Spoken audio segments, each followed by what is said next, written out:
Είχε σχέδιο. Θα έφτανε πρώτα στην Κίτη, μετά στη Θρεμένη, τον Ήλωτα και τον Βόσο. Η πρώτη ήταν οροπέδιο. Η δεύτερη μια ατέλειωτη άβαθη λίμνη, με ένα νησί όπου κάθε βράδυ γίνονται ένα παράμιλα πάρτι και χωρί. Ο τρίτος σπηλιά, ή καλύτερα λαβύρινθος σε ένα λόφτο ουρανοξύστη, και ο τέταρτος ποτάμι που έρεε ανάποδα προς τις πηγές, όπου ορθώνονταν ένα σανατόριο, ιεροκομείο, στις Άλπεις.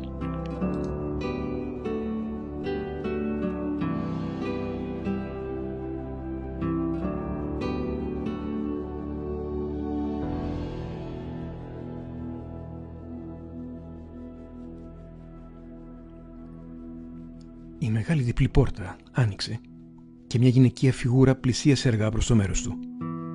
Την αναγνώρισα αμέσως. Ήταν σίγουρα αυτή. Μια ψηλή και κομψή γυναίκα με ένα πέπλο μπροστά από το πρόσωπό της και με ταξένιο πουκάμισο στα χρώματα της γης και ντυμένο με κατάλευκες πέρλες.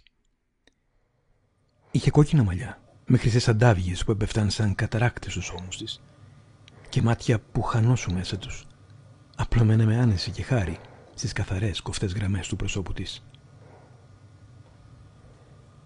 Στάθηκε μπροστά του κατεβάζοντας στιγμία το κεφάλι σε χαιρετισμό. «Είμαι η Κασμίρα, κόρη του ήρωα και της Δέτιδος που κυβερνούν την Κίτη. Ο τόπος μας είναι το οροπέδιο των κεραυνών, δώρο των θεών, κοιτίδα των ανθρώπων. Σε βρήκα από τύχη στο φαράγγι λίγο πριν φουσκώσουν τα νερά και σε πάρουν μαζί τους. Ήσουν τυχερός.